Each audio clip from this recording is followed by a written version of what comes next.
20 de guerra vienen con sus banderas, con sus banderas.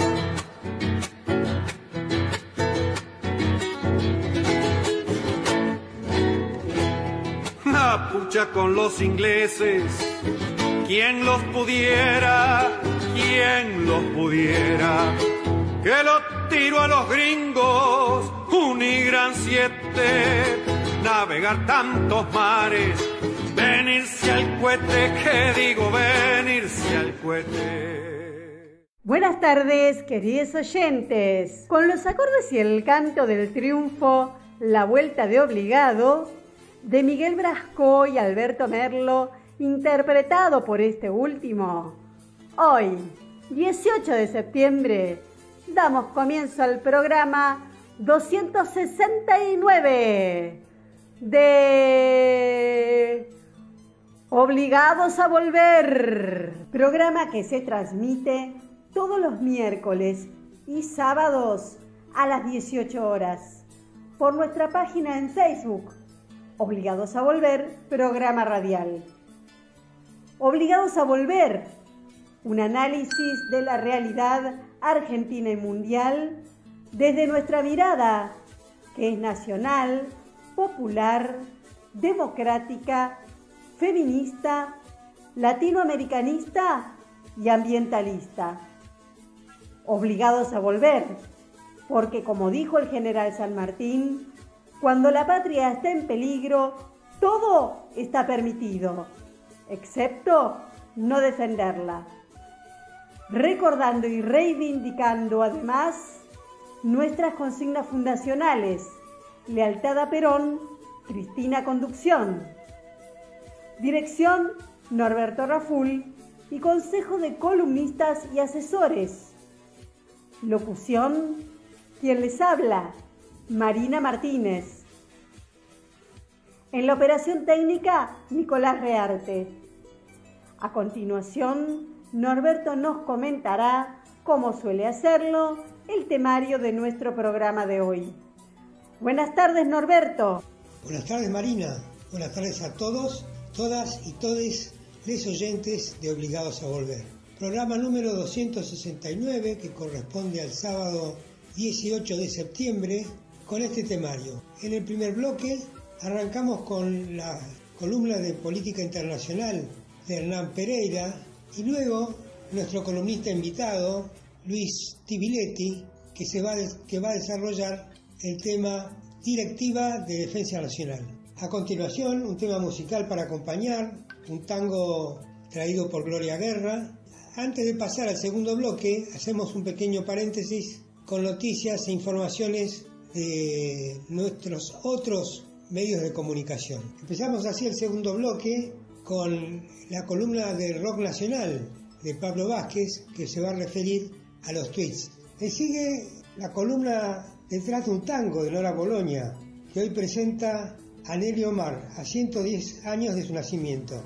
Luego viene la columna Vamos al cine de Rubén Cusati, con el film A Puerta Cerrada. Y cerrando el bloque y el programa, nuestra agenda cultural con las recomendaciones de Obligados a Volver para el fin de semana. Dicho esto, ¿qué te parece, Hernán, si arrancas con tu columna? Buenas tardes, compañeros. Este es el informe de política internacional.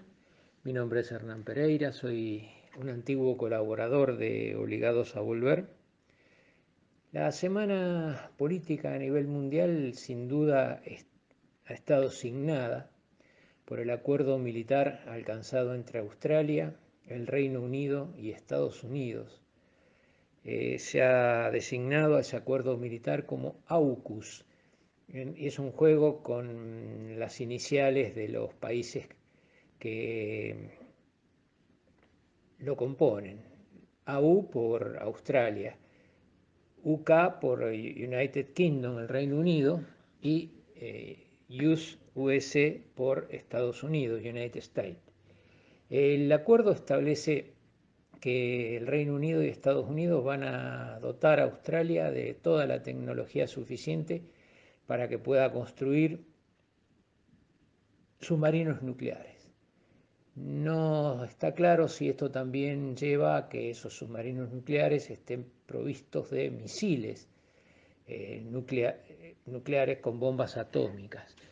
Esto ha provocado la reacción de China por la proximidad geográfica entre Australia y China. Lo que está en disputa es precisamente el mar de la China, por donde se desarrolla un intensísimo tráfico de bienes que abarcan, diría, el 30 o el 40% del movimiento total de bienes en el mundo. Hoy por hoy la disputa la están llevando básicamente fuerzas de Estados Unidos y de China, y esto abre la posibilidad de la participación tanto del Reino Unido como Australia. El otro gran perjudicado de este acuerdo militar es Francia. Francia tenía un tratado con Australia que le estaba proveyendo tecnología para la fabricación de submarinos, y Australia lo ha dejado de lado, directamente ha renunciado al acuerdo, y los franceses dijeron que es una puñalada por la espalda de parte de Australia para con Francia. Y además están con la sangre en el ojo porque han quedado afuera de este acuerdo, y políticamente es un golpe también porque le rebaja la calidad de potencia internacional a los franceses y obviamente no les gusta nada. El acuerdo fue anunciado en una conferencia tripartita por Scott Morrison, el primer ministro australiano, Joe Biden, presidente de los Estados Unidos, y Boris Johnson, el premier británico.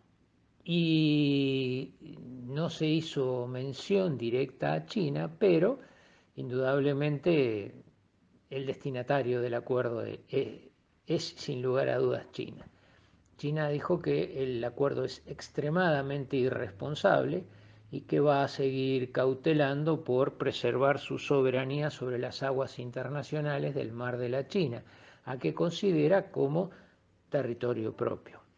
Todo esto también coloca en una posición muy difícil a Taiwán, que está enfrente de China y que también tiene intereses y apoyo de las superpotencias para participar en el control del comercio internacional por el Mar de la China.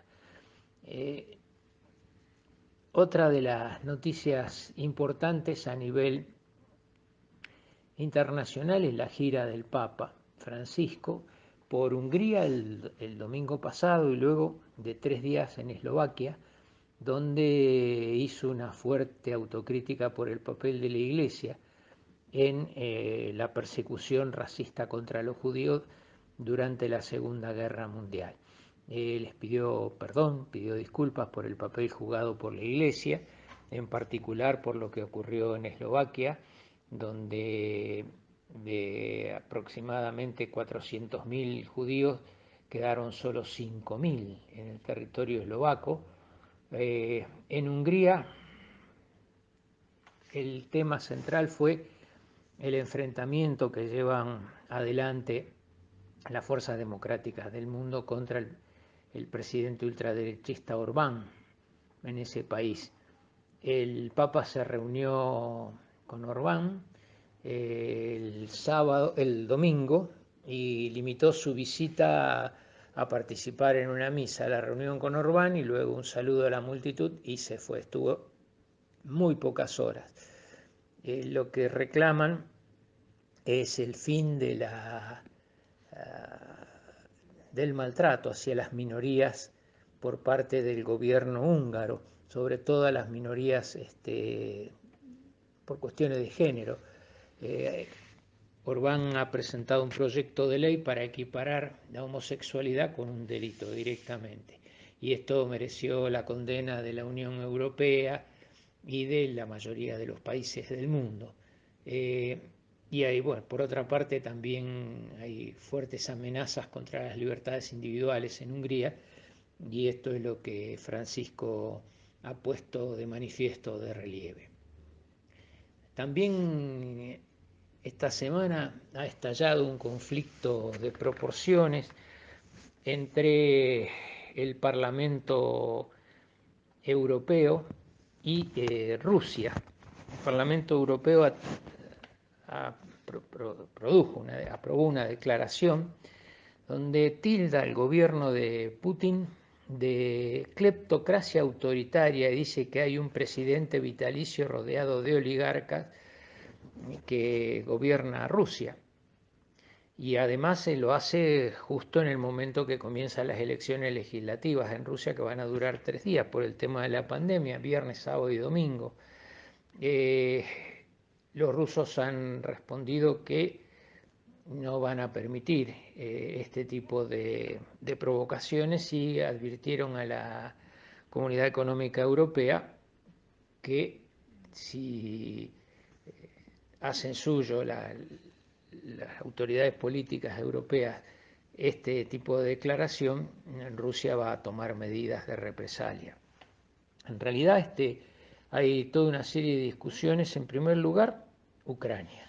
Ucrania se está preparando incluso militarmente para tratar de recuperar la zona de Crimea que quedó en manos de Rusia por voluntad del pueblo de Crimea, pero que ellos reclaman como históricamente pertenecientes a Ucrania. Y también está el tema de Bielorrusia. Bielorrusia está gobernada por un gobierno francamente autoritario apoyado por los rusos y hay persecución contra los opositores. Ha habido denuncias internacionales muy fuertes y los rusos ahora están realizando maniobras militares junto con los bielorrusos, sobre todo en la frontera con Ucrania, mostrando un poco, bueno, los ucranianos se preparan para mejorar su fortaleza militar y la respuesta de los rusos es: acá estamos y estamos desarrollando estas maniobras. En fin, algo realmente no deseado y una demostración de una política que no es precisamente la de llevar paz y acuerdos y diálogo a una zona que lo necesita y que ha padecido precisamente por la ausencia de este tipo de valores. También está en discusión la construcción de un gran gasoducto que los rusos han propuesto que no pase por Ucrania, dada la tensión que mantienen con ese país. Ellos van a llevar su gas para venderlo a Europa, sobre todo a los alemanes y a otros países de la Europa del Este, para construirlo. Una de las obras faraónicas de este siglo sería por alrededor de 20.000 millones de dólares en una primera etapa. Se calcula que el costo total podría llegar, con ramificaciones y plantas de diverso tipo, al orden de los 100.000 millones de dólares. Y esto quieren que no pase por Ucrania porque temen que políticamente las cosas se puedan poner muy tensas. Todo esto es lo que está por detrás de esta extemporánea declaración del Parlamento Europeo en contra de Putin.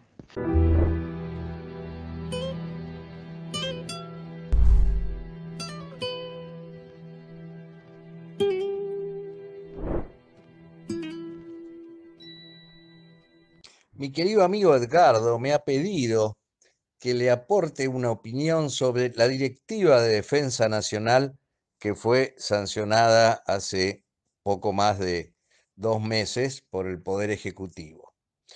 Y de tal modo que voy a empezar por explicar qué es una directiva de defensa y qué diferencias y similitudes tiene con un libro blanco de defensa.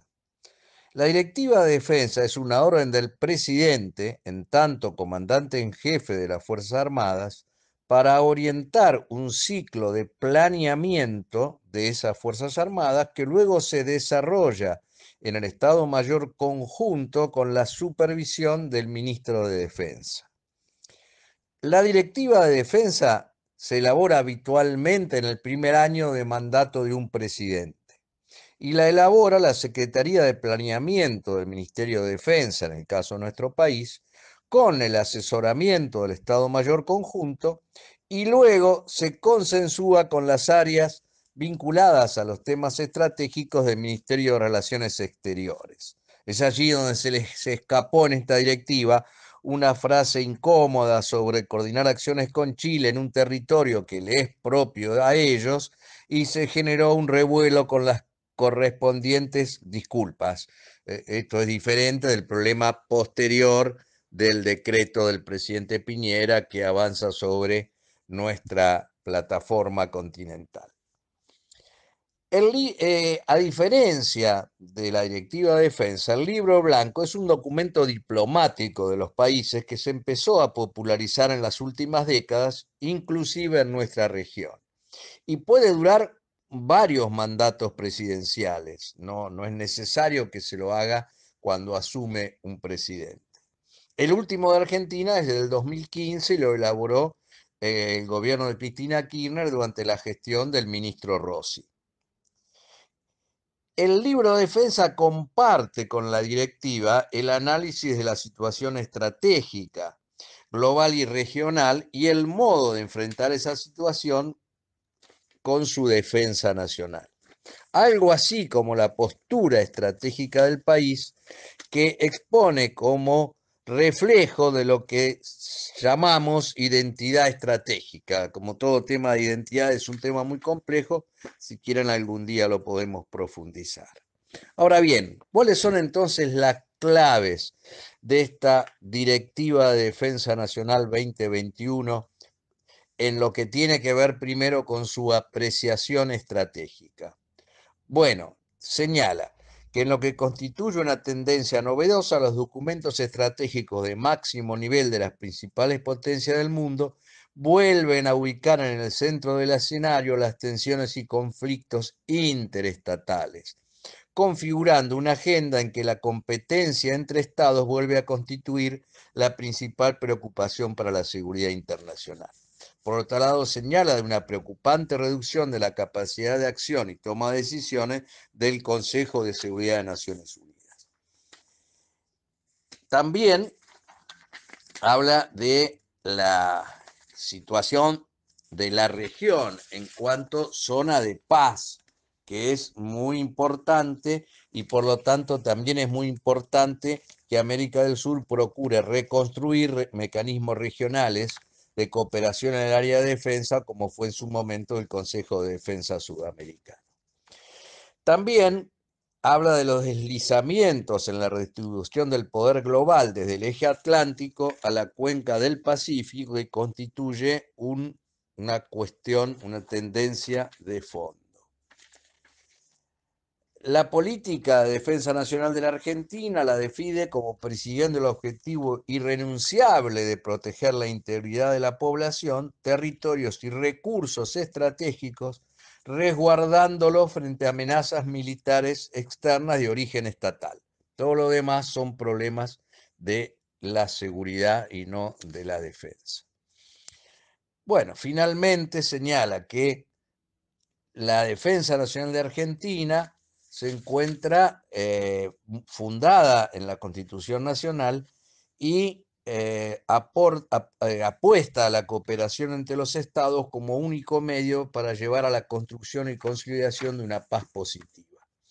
Adopta una identidad estratégica defensiva, renunciando a proyecciones de poder de ningún tipo, y en función de esto, la política militar y los ciclos de planeamiento se estructuran según este principio de legítima defensa en su concepción y disposición estratégica, el diseño de fuerza, las previsiones de empleo y la evolución probable del instrumento militar. Y señala una clarísima prioridad a lo que implica la persistente presencia militar ilegítima e ilegal del Reino Unido en nuestras Islas Malvinas, Georgia, Sándwiches del Sur y los correspondientes espacios marítimos, para los cuales se organizará el despliegue y capacidades de nuestro sistema de defensa.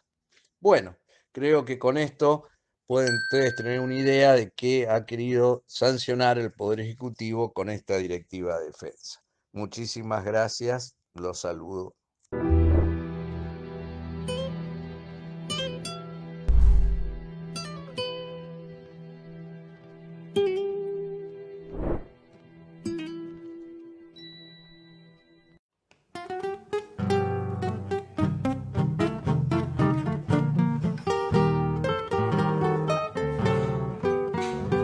Yo soy bien de abajo y anduve los tumbos, cuerpeando a la mala y al fin le gané.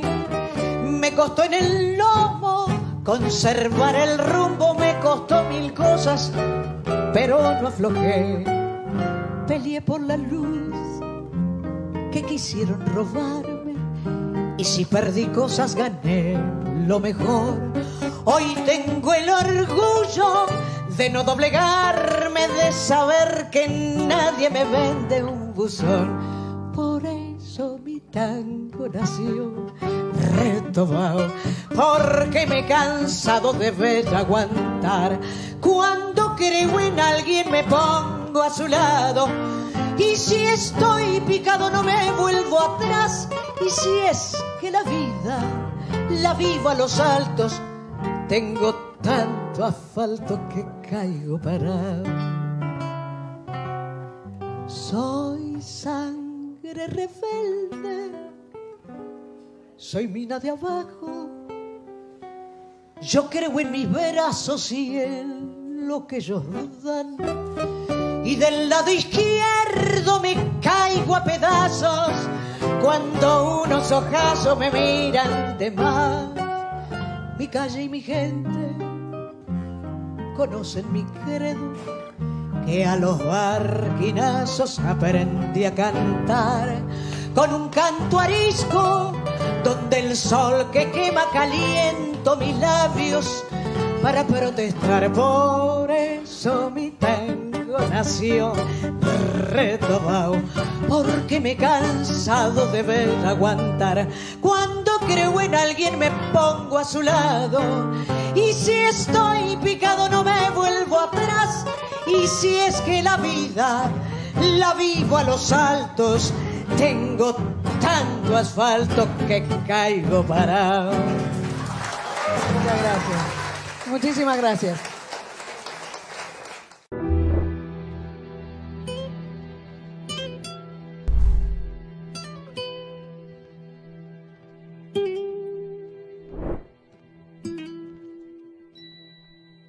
Obligados a Volver se solidariza con Milagros Sala, injustamente detenida desde enero de 2016, y con todos los demás detenidos y perseguidos por el régimen macrista y sus cómplices del sistema judicial, por la pronta liberación de los presos políticos.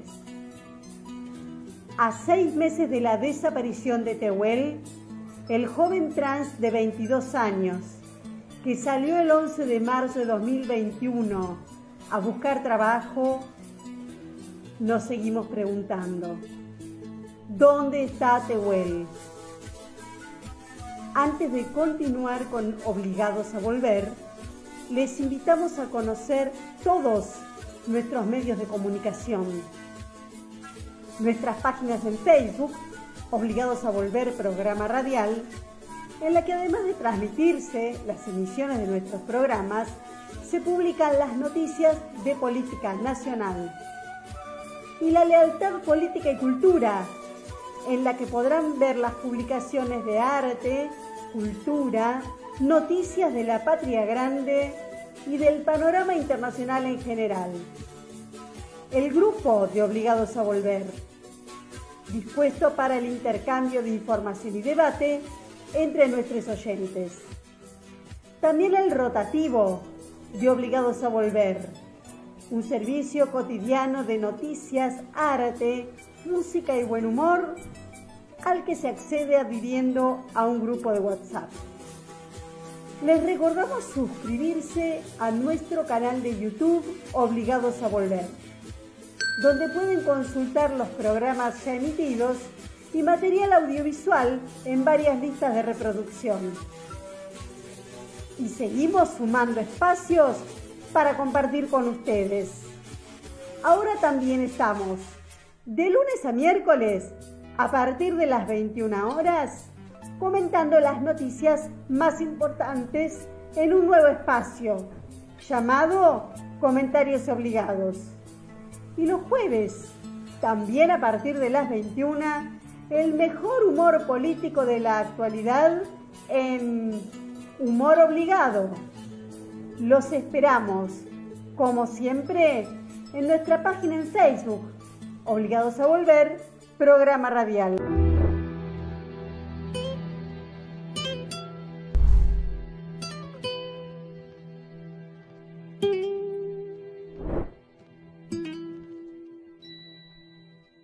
Hola, soy Pablo Vázquez y en la columna de rock vamos a hablar de los Tuis, quizás la banda de rock argentina más divertida e ingeniosa que existió en los años 80 y 90 en nuestro país. Si hablamos de los Tuis, hablamos de su líder, Pipo Chipolati. Es indudable que todo gira alrededor de él. Y el tema en cuestión de la reunión de la banda inicial tuvo con Daniel Melingo, que él en ese momento tocaba en Los Abuelos de la Nada, que se une con Pipo Chipolati para armar un grupo y convocan a una joven cantante, Fabiana Cantilo. Empiezan a tocar en los círculos de los 80, Cero, Bar Einstein y demás, y Charly García lo ficha para ser el productor de su primer disco, La Dicha en Movimiento. Ese disco es con Cleopatra, la reina del twist, hasta pensé que se llamaban De Cieguito, fue un éxito absoluto, era la versión de la movida madrileña, pero en tierras porteñas. La verdad que fue muy bueno y pensé que si se trataba de cieguitos tenía que ver con el tema de la represión. La verdad que tuvo un éxito bárbaro. Para el segundo disco que lo graban en Ibiza, Fabiana Cantilo se va, son todos varones, arman Cachetazo al Vicio, que fue más o menos el disco interesante, pero no tan hitero como el primero. Pasa el tiempo y van a contactar otra cantante, en este caso Hilda Lizarazu, y ahí van a hacer La Máquina del Tiempo. Es un buen disco que hasta va a tener un tango y todo, como uno de los temas, con La Cueva de Alí o la balada de Tony Douglas, que eran los protagonistas de la película del Túnel del Tiempo, de la serie de los 60, hasta que, bueno, con las actividades de varios de sus integrantes, terminan separándose, hacen otro disco a inicios del 91, Cataratas Musicales, hacen homenajes, que es habitual en Pipo Chipolati, a Martín Caradagian, a Perón, al tango, a Boca. Se incluye El Estudiante y Ricardo Rubén, que son como los hits de época que salían hasta en Feliz Domingo y se usan siempre para las fiestas escolares y demás. Por otro lado, empiezan a incursionar en el mundo de la tele, actúa Pipo Chipolati en el programa La TV Ataca, donde estaba Mario Pergolini, hacen varios personajes, La Larva y demás, Patricio Monseñor, y todos que eran integrantes de los Tuis en aquel momento. Tiene un programa de TV horrible en Telefe, Boro Boro, que hace Pipo, y a partir de ahí después se dispersan, está muy unido con Charly, hacen la Ray Millan Band, Reptilicus y demás, hasta que después tiene en el 95 la idea de hacer remix en Explosivo 96 de sus temas, se reabre, o mejor dicho, se rearma después del 2000, como había citado Cerebrus, en este caso con Charly. Y luego en realidad va a ser más un personaje mediático, Pipo va a tener algunos encontronazos con la justicia y demás. Muy amigo de Gerardo Sofovich y de Charlie, hasta que, bueno, recién para el 2016, es una de las últimas actuaciones en el Cosquín Rock de los Twists, pero ya en el 2012 se habían separado y cada tanto aparece Chipolati haciendo alguna actuación en la tele o en algún boliche de porteño. En definitiva, es un tipo que siempre menciona a Perón, es un tipo que siempre estuvo en la cuestión más bizarra de lo nacional y popular. Las letras, por lo menos del primer y segundo disco, son de las más inteligentes que tuvo el rock, para no ser tan solemne como lo que habitualmente uno escuchaba de Vivencia, Pedro y Pablo. Y cierro para reafirmar la discografía. En 1983, La dicha en movimiento, discazo. Cachetazo al vicio, ya sin Fabiana Cantilo. Tienen que esperar La máquina del tiempo al año 85. Hay un lapso enorme hasta que vuelven con Cataratas musicales en el 91. Recién en 1994 está el 5 en la espalda, y en el 96, que es de remix y demás, el explosivo 96. Y ahí se terminó. Esa es más allá de compilados o apariciones de Pipo Cipolati o de los Twists actuando en obras o en series de la TV local, pero es una de las figuras más importantes del rock post dictadura o inicio de la democracia, y aún hoy es referencia en lo que tiene que ver cómo ser creativo dentro de la música pop y rock en nuestro país.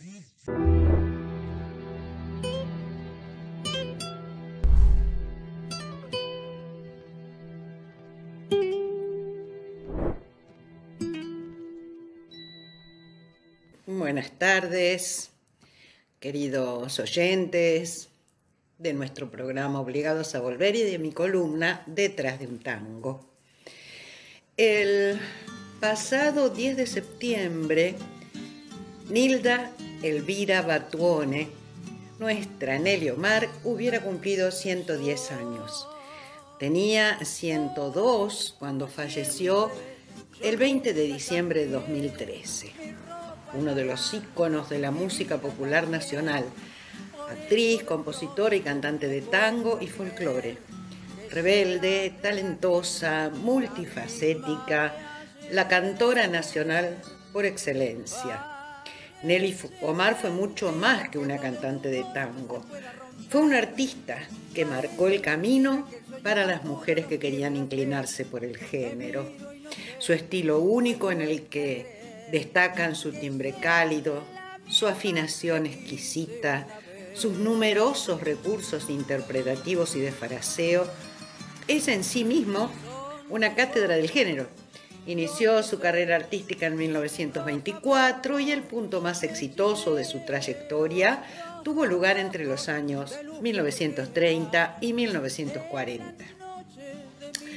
Vivir más de 100 años puede ser un capricho de la naturaleza, pero llegar en la total plenitud de sus funciones físicas e intelectuales, cargada de energía y de pasión, tiene también que ver con su rígida disciplina, con el cuidado de su cuerpo y de su voz, y sobre todo con su inclaudicable amor por su profesión.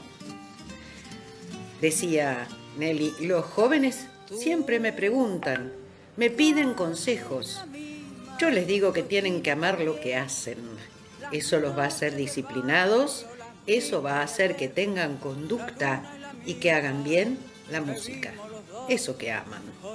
Se despidió a lo grande en 2011 cuando celebró el centenario con un estadio Luna Park repleto que coreaba su nombre y celebraba a una de las últimas leyendas vivas del tango. Nelly canta en el Luna Park cuando cumplió 100 años, Parece mentira, de Mansi y Canaro, en plena vigencia de su voz, su estilo y su energía. Una vez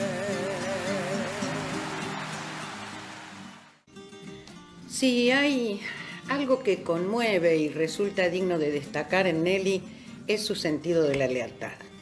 Lealtad a sus elecciones de vida y de profesión, a sus afectos, a sus sentimientos personales y políticos. Fue peronista desde el primer momento, tanto que su pública afiliación más su amistad con Evita le valieron la proscripción.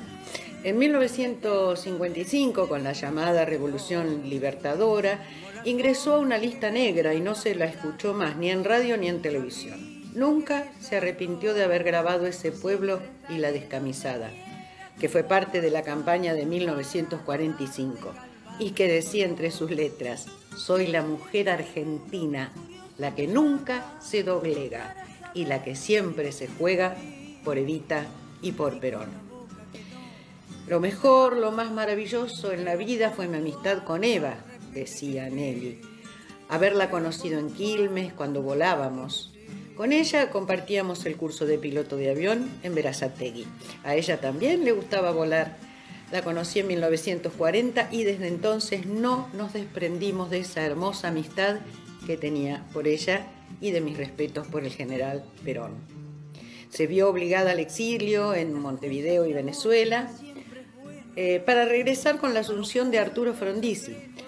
Se retiró de la actividad artística hasta 1966, cuando fue retornando poco a poco, hasta que en 1972, con el guitarrista José Canet, retornó definitivamente a sus actuaciones públicas, que ya no abandonó hasta su muerte.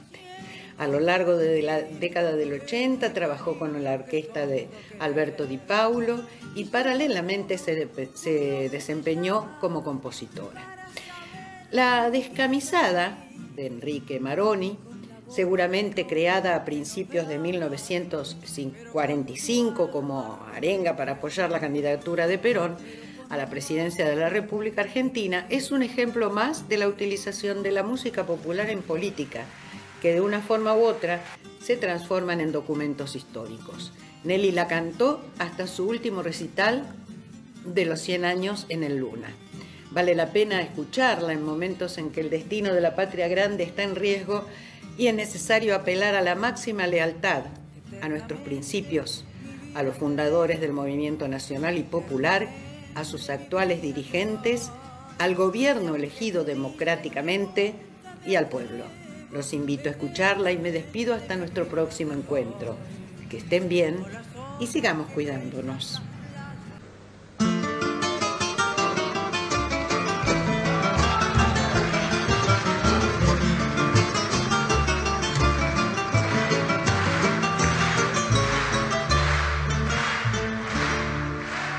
Soy la mujer argentina, la que nunca se doblega y la que siempre se juega por Evita y por Perón.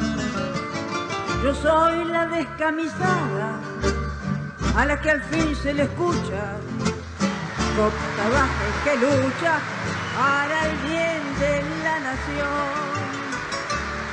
La que mañana en las urnas hará valer sus ideales para que sigan triunfales las obras del general.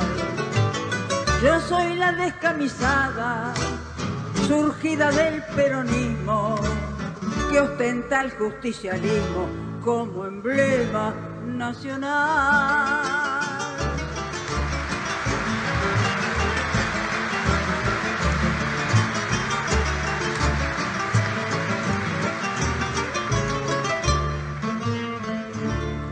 Soy la mujer argentina del 17 de octubre, la que con gloria se cubre porque es grande mi nación. Yo soy la descamisada que si es necesario un día hasta la vida daría por Evita y por Perón. La que mañana en las urnas hará valer sus ideales para que sigan triunfales las obras del general. Yo soy la descamisada, surgida del peronismo, que ostenta el justicialismo como emblema nacional.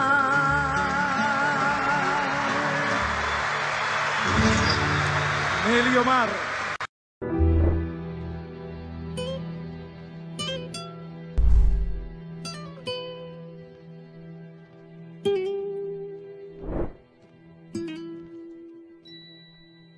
Buenas tardes, soy Rubén Cusati y hoy comentaremos la película que citó nuestro ministro de Economía Guzmán, A Puertas Cerradas, que es una adaptación del libro escrito por su colega griego Yanis Varoufakis durante la crisis griega de 2015, similar a la que ocurriera en la Argentina en 2001. La dirección es de Costa Gravas, que posee la mejor filmografía política de los últimos 60 años y que ha triunfado en los 3 festivales más importantes, Cannes, Berlín y el Oscar, con obras como Zeta, Caja de Música, Estado de Sitio, El Capital, etc. Estos filmes deben optar entre lo didáctico, para aclarar el problema técnico, o narrar la tensión dramática que escape al tedio y logre indignar al espectador o conseguir su empatía. El mejor documental en ambos sentidos es Internal Job, del 2011, que ya hemos comentado y que además obtuvo el Oscar. El ministro negocia con la Troika, integrada por la Comisión Europea, el Banco Central Europeo, dominado por Alemania y la Merkel, y el Fondo Monetario Internacional. De un lado está la nación-estado Grecia, y del otro la Troika. Varoufakis intentó aplicar la teoría de juego, pero en el terreno no había adultos racionales. De ahí el título del filme. Varoufakis narra su odisea viajando entre Atenas, Bruselas, París, Londres, Berlín y Riga, para sucesivos encuentros con economistas y presionado siempre por políticos de su propio partido y por el reloj. En las reuniones reina la hipocresía y se miente en público lo que se habla a puertas cerradas, y revela en lo que se ha convertido la triste Europa y el martirio de las personas de un país, aunque no se muestre su sufrimiento. Sus esfuerzos por llegar a un acuerdo razonable chocan contra los acreedores y contra Alemania, que es el auténtico poder de la Unión Europea, que solo acepta la solución de cumplir lo pactado con el anterior gobierno, es decir, seguir exprimiendo al pueblo griego sin ninguna quita del capital de la deuda. Yanis Varoufakis empleó en la negociación la teoría de los juegos, con la que se estudia el comportamiento de las personas y la toma de decisiones. Un ejemplo simple es el dilema del prisionero, en el que un fiscal habla por separado con 2 prisioneros y le ofrece a cada uno que si confiesa contra el otro se lo absolverá y se condenará al socio por 20 años. Si ambos confiesan, serán condenados a 5 años. Y si ninguno confiesa, ambos serán condenados a 1 año de prisión. O sea, el destino de cada uno depende entonces del otro. Es evidente que la actitud más racional es la del silencio, pues ambos ganan perdiendo algo, solo 1 año de prisión. Este juego no es como el ajedrez, donde si uno gana el otro pierde. En esta teoría debe haber cooperación y no solo competencia. En el cine surgió en la película Una mente brillante, en la cual Russell Crowe interpreta a John Nash, quien fuera uno de los grandes matemáticos del siglo XX. Esta teoría se usa para todo, desde licitaciones para proyectos de infraestructura, campeonatos de fútbol, hasta aplicaciones de citas románticas por internet. Y sirve para saber en qué enfocar la atención. La teoría de juegos del ministro no prosperó en la negociación de la deuda griega y él renunció a los 6 meses. Frente a los poderosos en economía no hay cooperación y, como en el ajedrez, se gana o se pierde, o sea, siempre se pierde. Luego del corralito y de 3 rescates, Grecia es hoy uno de los países más pobres de la Unión Europea, con los salarios más bajos y con una emigración disparada, sobre todo entre los jóvenes más preparados, que parten a países como, oh casualidad, Alemania. Syriza, una coalición de izquierda, había ganado las elecciones con holgura, enarbolando la antiausteridad para cambiar el desastre y la corrupción del gobierno anterior, que dejó una deuda sideral. El pueblo griego luego volvió a apoyar su gestión en un referéndum, pero no hubo nada que hacer. Los poderosos dejaron sin voz a la democracia griega y a su pueblo y obligaron a Alexis Tsipras a firmar el primer rescate. Y luego otros 2 más, nombrados con el eufemismo de ayuda, que sirven en su mayor parte para pagar deuda y generar una nueva deuda que obligará a Grecia por varias generaciones.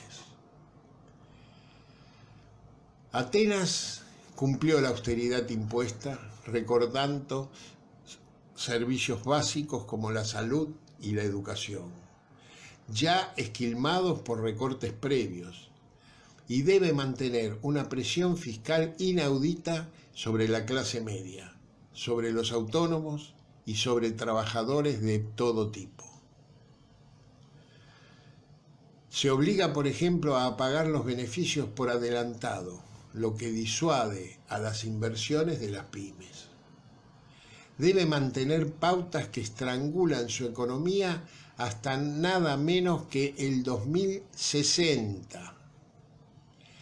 Así, los griegos han visto sus jubilaciones recortadas 14 veces y solo la solidaridad familiar impide ver a más gente viviendo en la calle. Los precios de la vivienda han caído un 42% y los préstamos impagados son 8 veces mayores a los del 2008.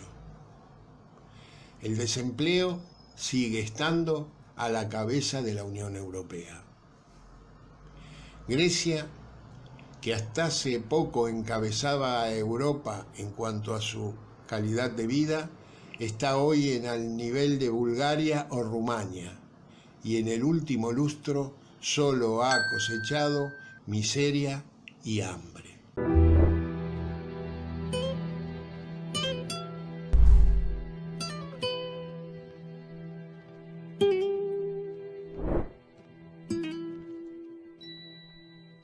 Agenda cultural. Las recomendaciones de Obligados a Volver. Mañana, domingo 19 a las 17 horas, Adriana Martínez. Cruel en el cartel, la propaganda manda cruel en el cartel, y en el fetiche de un afiche de papel se vende la ilusión, se rifa el corazón y apareces tú. Esto es de Homero Expósito y Estampone. Adriana Martínez con la guitarra de Armando de la Vega haciendo afiches como anuncio de la presentación de Puro Tango el próximo domingo a las 5 de la tarde en el Alambique, en Griveo 2350. En el Alambique el domingo a las 5 de la tarde, Adriana Martínez. Su piel de ojera ya moja el aire su pincel y hace con él. Y a las 18, Gloria Guerra. Hola querida gente, bueno, esta vez es para hacerles una invitación a mi show, por fin, presencial después de tanto tiempo, en un hermoso lugar de Palermo, La Dama de Bollini, que está precisamente en el pasaje Bollini 2281. Esto va a ser el domingo 19 de septiembre a las 6 de la tarde, falta poquito. Voy a estar acompañada por el maestro Pablo Valles, invitados maravillosos que no se los voy a anunciar porque son sorpresas, y también voy a estrenar 2 temas inéditos. Cuidémonos, no dejemos de cuidarnos, pero no dejemos de vivir y de disfrutar de la música. Los espero. Y para ir reservando para el sábado 25 de septiembre a las 20 horas, como 3 extrañas.